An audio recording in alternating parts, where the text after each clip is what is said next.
Assalamualaikum warahmatullahi wabarakatuh. Selamat pagi, Pak. Perkenalkan, nama saya Dava Prayoga. Kali ini saya akan membahas tentang proyek saya yang berjudul Kesenjangan Sosial bagi Perempuan dalam Pembangunan Ekonomi Indonesia. Yang disusun oleh saya sendiri, dapat proyek ini digunakan untuk memenuhi ujian Pancasila. Latar belakang latar belakang. Pembangunan ekonomi dan berkeadilan merupakan cita-cita nasional yang sejalan dengan Pancasila. Era Kartini merupakan pelopor emansipasi wanita di Indonesia dengan bukunya yang berjudul Habis Gelap Terbitlah Terang. Namun, kenyataan yang kita lihat, kesenjangan sosial antara laki-laki dan perempuan dalam pembangunan ekonomi masih menjadi tantangan yang serius di Indonesia dan tidak sesuai dengan nilai-nilai Pancasila. Perempuan seringkali menghadapi berbagai hambatan dalam peluang ekonomi yang ada, seperti keterbatasan akses terhadap pendidikan, pelatihan keterampilan, dan pengambilan keputusan ekonomi.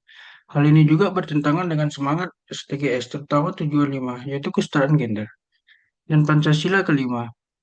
Oleh karena itu, sesuai dengan judul saya, kesenjangan sosial bagi perempuan dalam pembangunan ekonomi Indonesia diharapkan dapat menyadarkan semua gender memiliki peluang yang sama. Rumusan masalah dari politik saya adalah apa saja bentuk kesenjangan sosial bagi perempuan.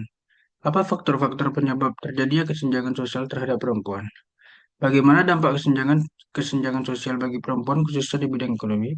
Dan yang terakhir adalah bagaimana sila kelima Pancasila dan tujuan SDGs kelima relevan terhadap kesetaraan gender. Tujuan dari proyek ini adalah meningkatkan kesadaran terhadap kesenjangan sosial bagi perempuan di masyarakat, mencegah masalah yang disebabkan kesenjangan sosial, memberikan solusi terhadap sikap untuk masyarakat. Hasil temuan saya adalah meskipun di beberapa perusahaan sudah melakukan kesetaraan gender, ternyata masih ada kesenjangan sosial bagi perempuan. Hasil ini saya dapatkan dari wawancara terhadap teman saya yang memiliki usaha toko bunga di Medan. Hasil dari wawancaranya berupa kesenjangan sosial terhadap pandangan wanita yang bekerja di lingkungannya yang suka tidak didukung dan dianggap remeh. Wanita tersebut juga mendapatkan patriarki yang dimana perempuan itu harusnya di rumah saja dan tidak bekerja. Tetapi beliau ternyata cukup sukses dalam menjalankannya dan hal ini membuat jika laki-laki dan perempuan bisa bersama akan terwujudnya lah pembangunan ekonomi Indonesia lebih baik. Solusi dari saya sebagai warga negara Indonesia yang sama-sama punya cita-cita Indonesia emas, kita seharusnya turut membantu dan sudah menjadi tugas kita untuk tidak melakukan kesenjangan sosial terhadap gender. Oleh sebab itu, berikut solusi dari saya. Yang pertama itu ada meningkatkan pendidikan dan kesetaraan gender, penguatan perlindungan hukum bagi pelaku usaha, terutama perempuan. Ikut serta dalam kampanye sosial media yang menolak patriarki atau kekerasan kepada perempuan. Kesimpulan dari proyek saya ini, meskipun kesetaraan gender telah mulai diterapkan di beberapa sektor, kenyataannya perempuan masih mengalami kesenjangan sosial dalam bentuk pandangan negatif dan budaya patriarki. Hasil wawancara terhadap seorang perempuan pelaku usaha toko bunga juga mengungkapkan bahwasanya seringkali dia dianggap remeh dan tidak mendapatkan dukungan dari lingkungan sekitarnya.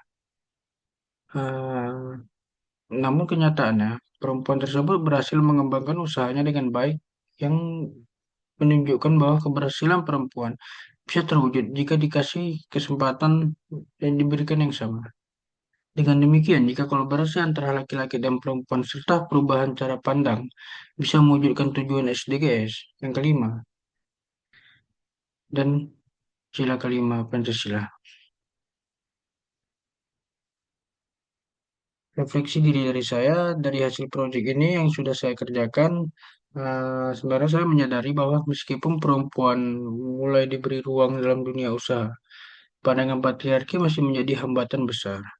Perempuan seringkali dianggap seharusnya hanya di rumah, bukan bekerja. Seharusnya hanya ngurusi suami dan anak, tidak bekerja. Namun narasumber saya membuktikan bahwa perempuan mampu sukses dan berkontribusi dalam pembangunan ekonomi. Hal ini membuat saya semakin yakin bahwa kesetaraan gender perlu terus diperjuangkan, bukan hanya lewat kebijakan, tetapi juga lewat perubahan cara pandang masyarakat. Nilai-nilai SDGs dan Pancasila harus diwujudkan dalam kehidupan sehari-hari agar perempuan bisa berkembang tanpa batas. Sekian dari presentasi proyek saya ini. Kurang lebih mohon maaf. Terima kasih.